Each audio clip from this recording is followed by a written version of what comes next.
Hello Chartered Accountants, CA Inter, paper number 4, Costing, chapter number 15, Budget and Budgetary Control. அதில் practical problem 5ல இருந்து பார்க்கணும் இந்த வீடியோவில்.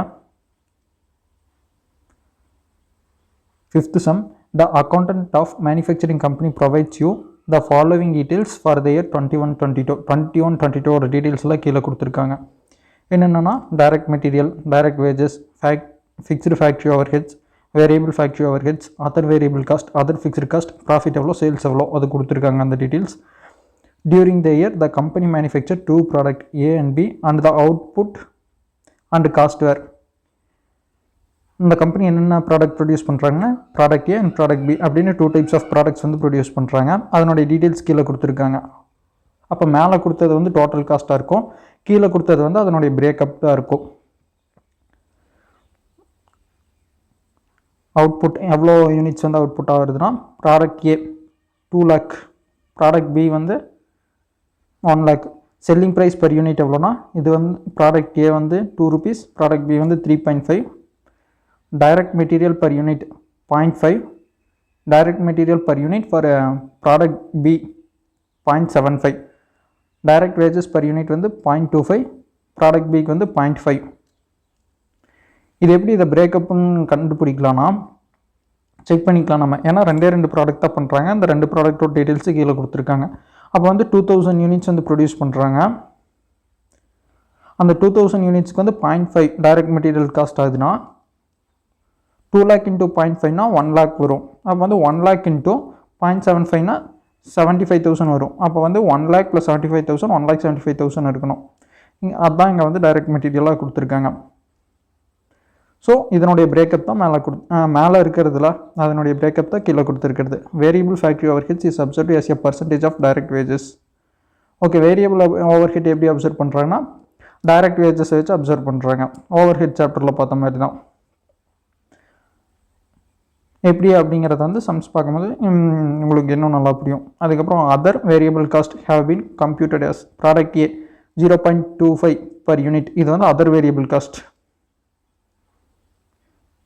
Variable factory overheads வந்து direct wages வச்சு absorb பண்ணுறோம். அதுக்கப்புறம் ப்ராடக்ட் பிக்கு வந்து 0.3 பர் யூனிட்.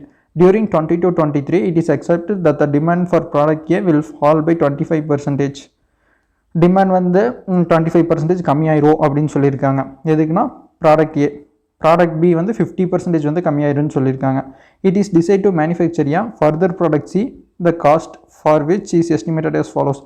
அதனால் ப்ராடக்ட் சி வந்து ஃபர்தராக ப்ராடக்ட் ஏ அண்ட் பி மட்டும் இல்லாமல் ப்ராடக்ட் சியும் மேனுஃபேக்சர் பண்ணுறதா முடிவு பண்ணியிருக்காங்க. அதனுடைய டீட்டெயில்ஸ் கீழே கொடுத்துருக்காங்க. ப்ராடக்ட் சி வந்து 2 lakhs வந்து அவுட்புட் ஆகுது. செல்லிங் ப்ரைஸ் பர் யூனிட் வந்து 1.75, டைரக்ட் மெட்டீரியல் பர் யூனிட் வந்து 0.4, டைரக்ட் வேஜஸ் பர் யூனிட் வந்து 0.25.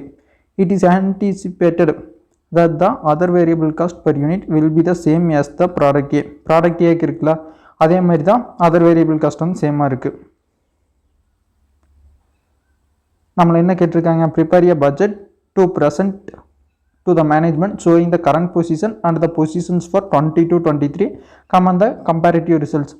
கரண்ட் இயர் பொசிஷன்ஸ், இந்த கரண்ட் டீட்டெயில்ஸ் கொடுத்துருந்தாங்களா அந்த பொசிஷன்ஸ், அதுக்கப்புறம் 22-23 நெக்ஸ்ட் இயரில் அதனுடைய பட்ஜெட், அதுக்கப்புறம் அந்த கம்பேரிட்டிவ் ரிசல்ட்டை பற்றி நம்மக்கிட்ட கேட்டிருக்காங்க.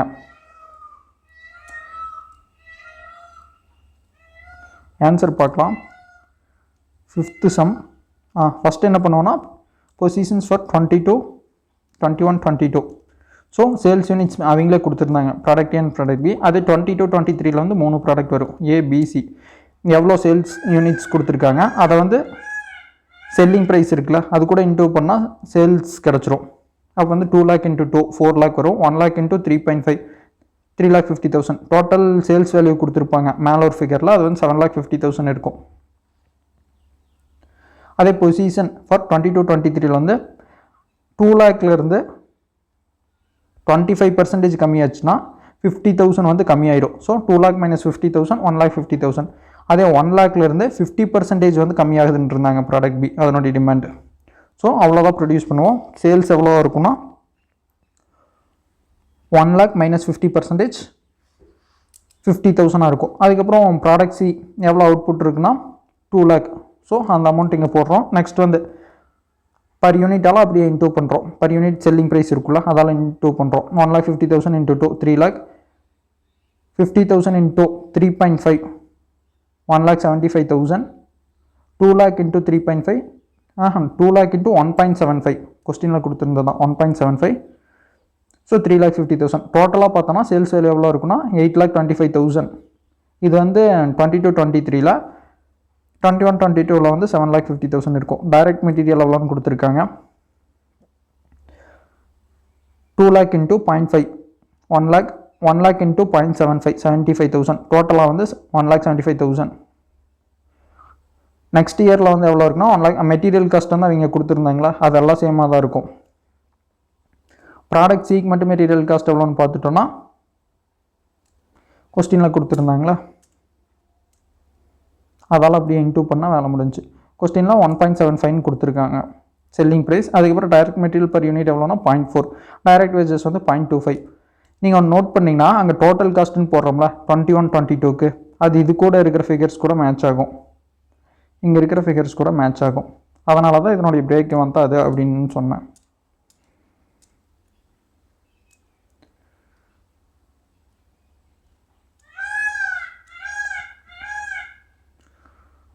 ஸோ 1,50,000 இன்டூ 0.5 போட்டோன்னா 75,000 வரும். 50,000 இன்டூ 0.75 அப்போ வந்து 37,500. 2,00,000 இன்டூ 0.4 அப்படின்னு போட்டோன்னா 80,000 வரும். இதை டோட்டல் பண்ணால் 22-23யோட டைரக்ட் மெட்டீரியல் டோட்டல் காஸ்ட் எவ்வளோ தெரியும் 1,92,500. அதுக்கப்புறம் டைரக்ட் வேஜஸ் எவ்வளோ பார்த்தோம் 0.25 இருந்துச்சா. So 2,00,000 into 0.25 50,000. மற்றதெல்லாம் சேமாக தான் இருக்கும், அந்த அமௌண்ட் வந்து சேமாக இருக்கும். 2,00,000 இன்டூ 0.25 50,000 வருது. 1,00,000 இன்டூ 0.5 அவன் 50,000. ஸோ 1,00,000 அதே மாதிரி தான் 1,50,000 இன்டூ 0.25 அவன் 37,500. 50,000 இன்டூ 0.5 25,000. 2,00,000 இன்டூ 0.25 50,000. நெக்ஸ்ட் வந்து ஃபேக்ட்ரி ஓவர் ஹெட்ஸ், அது வந்து ஃபிக்ஸ்டாக தான் இருக்கும். ஸோ 50,000 டோட்டலாக 1,00,000. ஓ இது வந்து வேரியபிள் காஸ்ட், அதனால் அவங்க கொடுத்துருந்தாங்களா கொஸ்டினில் வேரியபிள் ஓவர் ஹெட்ஸ் எவ்வளோ அப்படின்னு வந்து கொடுத்துருந்தாங்க.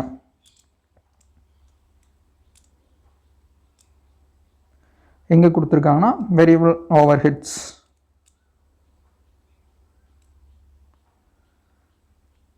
வேரியபிள் ஃபேக்ட்ரி ஓவர் ஹெட்ஸ் வந்து டைரக்ட் வேஜஸ்லேருந்து அதே ப்ராடக்ட் ஏக்கு அதர் வேரியபிள் ஓவர் ஹெட்ஸ் வந்து 0.25 பிக்கு வந்து 0.3.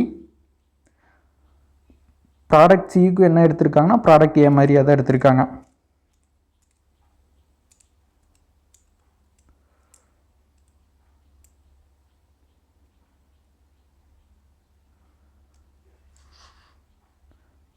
ஸோ ஃபேக்ட்ரி ஓவர் ஹெட்ஸ் எவ்வளோவா இருக்குன்னா கொஸ்டினில் கொடுத்தது இது கூட அப்படியே இன்டூ பண்ணோன்னா இது கிடைக்கும். வேஜஸ் கூட கம்பேர் பண்ணுறோம், ஸோ வேஜஸ் எடுத்து அப்படியே போட்டுருவோம்.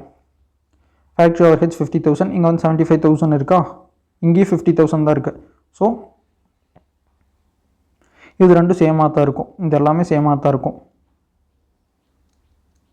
அதான் ஃபேக்ட்ரி ஓவர் ஹெட்ஸ் முடிஞ்சு. நெக்ஸ்ட் வந்து அதர் வேரியபிள் காஸ்ட் கேட்டிருந்தாங்களா, எவ்வளோ கொடுத்துருந்தாங்கன்னா 0.25 கொடுத்துருந்தாங்க ப்ராடக்ட் ஏக்கு, அதே தான் ப்ராடக்ட் சிக்கும். ஸோ 0.25 2,00,000 இன்டூ 0.25 போட்டால் இங்கே வந்து 50,000, இங்கே 2,00,000 இன்டூ 0.25 50,000, இங்கே வந்து 1,50,000 ப்ராடக்ட் ஏக்கு 0.25 தானே 1,50,000 இன்டூ 0.25 இது எல்லாமே 0.25 ப்ராடக்ட் ஏக்கு.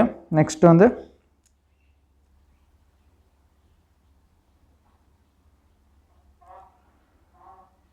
ப்ராடக்ட் பிக்கு எவ்வளோனா 0.3, அப்போ 1,00,000 இன்டூ 0.3 எவ்வளோனா 30,000. 50,000 இன்டூ 0.3 எவ்வளோனா 15,000. இது எல்லாத்தையும் டோட்டல் பண்ணோன்னா 21-22க்கு வந்து 80,000, 22-23க்கு வந்து 1,02,500. இது எல்லாத்தையும் டோட்டல் பண்ணோன்னா நம்மளுக்கு என்னென்னு கிடைக்கணும் மார்ஜினல் காஸ்ட். இந்த செல்லிங் ப்ரைஸ்லேருந்து சேல்ஸ் வேல்யூலேருந்து மார்ஜினல் காஸ்ட்டை லெஸ் பண்ணோன்னா நம்மளுக்கு கான்ட்ரிபியூஷன் கிடைக்கும்.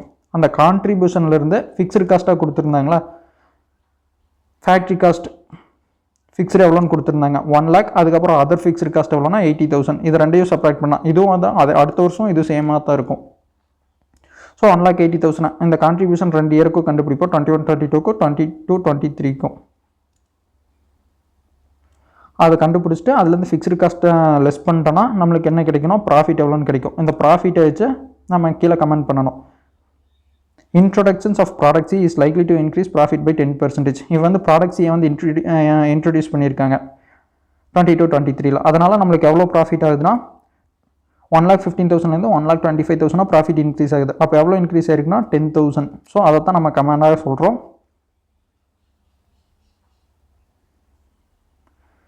அதுக்கப்புறம் அந்த மாதிரி ப்ராடக்ட் சி பண்ணது சரி நல்லது தான், நீங்கள் ப்ராஃபிட் இன்க்ரீஸ் ஆகிருக்கு, ஸோ இட் இஸ் ரெக்கமெண்டட் அப்படின்னு எழுதுவோம். நெக்ஸ்ட் வந்து question number 6.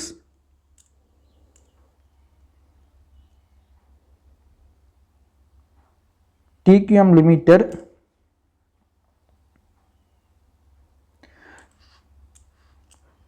Limited has furnished the following information for the month of 30th June. ஒரு மாதத்தோட இன்ஃபர்மேஷன்ஸ் கொடுத்துருக்காங்க 30th ஜூனோடது.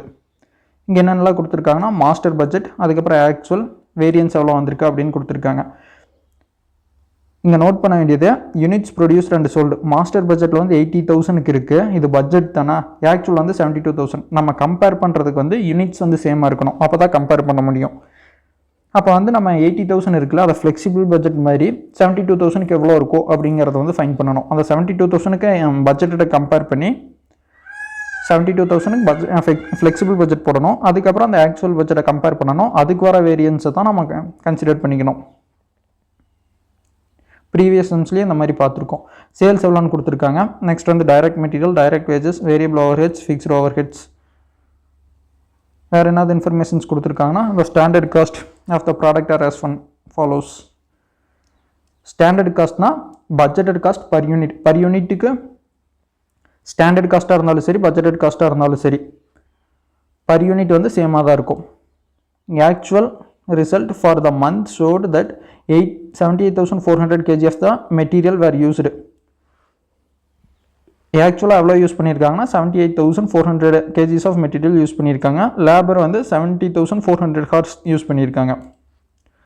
கீழே நம்ம இதில் என்னென்ன கேட்டிருக்காங்கன்னா prepare flexible budget for the month and compare with the actual result. அது வந்து இங்கே 80,000 யூனிட்ஸ்க்கு இருந்துச்சுல, 72,000 யூனிட்ஸுக்கு கண்டுபிடிக்கணும். அதுக்கப்புறம் அதை வந்து ஆக்சுவல் பட்ஜெட்டோட கம்பேர் பண்ணணும், என்ன வேரியன்ஸ் வருதுங்கிறத கண்டுபிடிக்கணும். வேரியன்ஸ்னால் டிஃப்ரென்ஸ், அவ்வளோதான். உங்களுக்கு ஃபேவரபுளாக வந்துச்சுன்னா உங்களுக்கு சாதகமாக அப்படின்னு சொல்லுவோம்ல, ஃபேவரபுளாக இருந்துச்சுன்னா எஃப்னு போடுவோம். அட்வர்ஸ்னால் உங்களுக்கு நெகட்டிவாக வருது. இப்போ வந்து சேல்ஸ் நீங்கள் நிறைய ஆகும்னு நினச்சிருப்பீங்க, ஆனால் கம்மியாக தான் இருக்குன்னா உங்களுக்கு அது அட்வர்ஸ். எக்ஸ்பென்சஸ் வந்து நீங்கள் அதிகமாக ஆகும்னு நினச்சிருக்கீங்க, கம்மியாக இருந்துச்சுன்னா அது வந்து உங்களுக்கு ஃபேவரபுள். நெக்ஸ்ட் என்ன கேட்டிருக்காங்கன்னா வேரியன்ஸ் ரிலேட்டடாக கேட்டிருக்காங்க. இது வந்து ஸ்டாண்டர்ட் காஸ்டிங் பார்த்தா தான் புரியும். அந்த ஸ்டாண்டர்ட் காஸ்டிங் பார்க்கும்போது ஃபஸ்ட் எடுத்தனோடய இந்த சம் பார்த்துடலாம். இப்போ வந்து அந்த ஃபஸ்ட்டு கேட்டிருக்கிறது மட்டும் பார்க்கலாம்.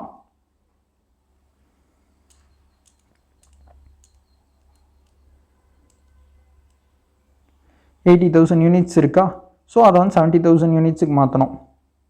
அது வந்து சேல்ஸ் வந்து 80,000 வந்து 3,20,000னா பர் யூனிட்டுக்கு எவ்வளோன்னு கண்டுபிடிக்கணும். ஸோ பர் யூனிட்டுக்கு 4 rupees. அப்போ வந்து 72,000க்கு எவ்வளோ இருக்குன்னா 2,88,000.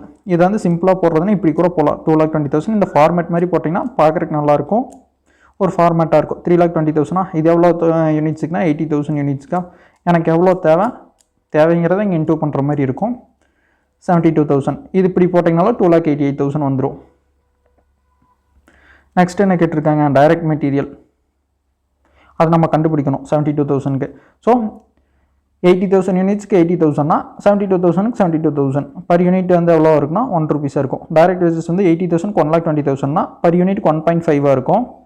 எப்படி பர் யூனிட்டு கண்டுபிடிக்கணும்னா 1,20,000 டிவைடட் பை 80,000 போட்டிங்கன்னா பர் யூனிட்டுக்கு எவ்வளோன்னு கண்டுபிடிச்சிடலாம். அதே 72,000 யூனிட்ஸ்க்கு எவ்வளோனா இன்ட்டு 72,000, அப்போ வந்து 1,08,000 வருது. அதுக்கப்புறம் வேரியபிள் ஓவர் ஹெட்ஸ் வந்து 40,000. அப்போ 40,000 டிவைடட் பை 80,000 0.5 வரும் பர் யூனிட்டுக்கு. இன்ட்டு 72,000 போட்டால் 36,000 வரும்.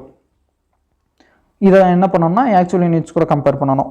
ஏன் இதை மட்டும் கம்பேர் பண்ணுறோன்னா ஃபிக்ஸ்டு ஓவர் ஹெட்ஸ் வந்து சேஞ்ச் ஆகாது. கொஸ்டினில் என்னது அதுக்கு ரிலேட்டடான இன்ஃபர்மேஷன் கொடுத்துருந்தா தான் நெக்ஸ்ட் லெவலில் சேஞ்ச் ஆகும். இந்த யூனிட்ஸ் மட்டும் சேஞ்ச் ஆகிறதுனால எதுவும் சேஞ்ச் ஆகாது.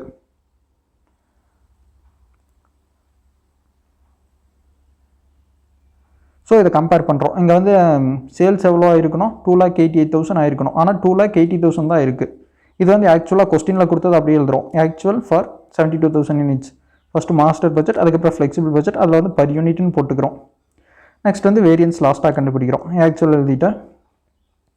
ஸோ 2,88,000 வந்து பட்ஜெட் படி ஆயிருக்கணும். ஆனால் 2,80,000 தான் சேல்ஸ் ஆயிருக்கு. சேல்ஸ் கம்மியாக ஆயிருக்கு. ஸோ அது வந்து உங்களுக்கு ஃபேவரபிள் இல்லை, அது வந்து உங்களுக்கு லாஸ் மாதிரி தான். ஸோ அட்வர்ஸ் 88,000 வந்து அட்வர்ஸ்.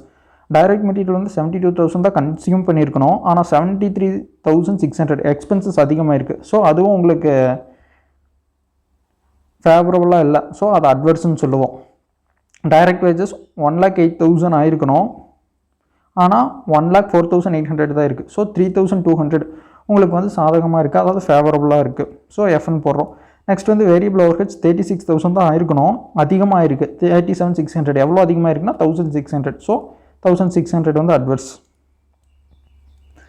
டோட்டல் வேரியபிள் காஸ்ட் இது எல்லாத்தையும் ஆட் பண்ணி போடுறது தான் இங்கே மேலே இருக்கிறதெல்லாம் ஆட் பண்ணி போடுறோம். நெக்ஸ்ட் வந்து அதில் கான்ட்ரிபியூஷன் கிடைக்கும். எப்படின்னா sales minus variable cost. Sales எவ்வளோ 3,20,000 மைனஸ் 2,40,000 80,000. பர் யூனிட்டுக்கு எவ்வளோ கான்ட்ரிபியூஷன் கிடைக்குதுன்னா 4 - 3 1 பட்ஜெட்டட் படி. 72,000க்கு எவ்வளோ கிடைக்குதுன்னா 2,88,000 மைனஸ் 2,16,000 72,000 கிடைக்குது. ஆக்சுவலாக எவ்வளோ கிடச்சிருக்குன்னா 64,000 கிடச்சிருக்கு. அதுலேருந்து ஃபிக்ஸ்டு ஓவர் ஹெட்டை வந்து லெஸ் பண்ணுறோம். ஃபிக்ஸ்டு ஓவர் ஹெட்ஸ் எவ்வளோனா 40,000. 72,000 லெவல்லையே 40,000 தான் இருக்கும். அப்போ பர் யூனிட் வந்து சேமாக தான் இருக்கும் 0.5. ஆக்சுவலாக எவ்வளோ ஃபிக்ஸ்டு ஓவர் ஹெட்ஸ்னால் 39,200. ஸோ கம்மியாக இருக்குது எக்ஸ்பென்சஸ். 800 ஃபேவரபிள். டோட்டலாக ஃபேவரபிள் அட்வர்ஸும் பார்த்தா நம்மளுக்கு சாதகமாக இருந்தது, சாதகமாக எல்லாத்தையும் பார்த்தோம்னா டோட்டலாக 7,200 வந்து நம்மளுக்கு சாதகம் இல்லாமல் தான் இருந்திருக்கு. நெட் ப்ராஃபிட் எவ்வளோனா contribution minus fixed cost. Contribution அதிகமாக இருந்துச்சுன்னா உங்களுக்கு ப்ராஃபிட் கிடைக்கும். கான்ட்ரிபியூஷன் ஃபிக்ஸ்டு காஸ்ட்டோட கம்மியாக இருந்துச்சுன்னா உங்களுக்கு என்ன கிடைக்கும்னா லாஸ் கிடைக்கும். So 80,000 minus 40,000 40,000. 72,000 மைனஸ் 40,000 32,000. எதனால் இங்கே 40,000 கிடச்சிருக்கு, இங்கே 32,000னா எக்கனாமிக்ஸ் ஆஃப் ஸ்கேல். இப்போ வந்து குவான்டிட்டி அதிகமானாலும் ஃபிக்ஸ்டு காஸ்ட் அதே தான் இருக்கும். ஸோ குவான்டிட்டி அதிகமாக கான்ட்ரிபியூஷன் அதிகமாக கிடைக்கும். ஃபிக்ஸ்டு காஸ்ட் சேமாக இருக்கிறனால அதிக லெவலில் இருக்கும் போது தான் உங்களுக்கு ப்ராஃபிட் அதிகமாக கிடைக்கும். நெக்ஸ்ட் வந்து ஆக்சுவலாக எவ்வளோ கிடச்சிருக்குன்னா 24,800 தான் கிடச்சிருக்கு. இது ரெண்டையும் கம்பேர் பண்ணாலே தெரிஞ்சிடும். 7,200 வந்து உங்களுக்கு அட்வர்ஸாக இருக்குது. நெக்ஸ்ட் வந்து வேரியன்ஸ் ரிலேட்டடாக இது வந்து ஸ்டாண்டர்ட் காஸ்டிங் பார்த்தா தான் முடியும். இது ஸ்டாண்டர்ட் காஸ்டிங் பார்த்துட்டு அதுக்கப்புறம் நெக்ஸ்ட் இங்கே பார்க்கலாம். தேங்க்யூ. நெக்ஸ்ட் வீடியோவில் வந்து லாஸ்ட் இருக்கிற 2 சம் ஃபினிஷ் பண்ணிடலாம்.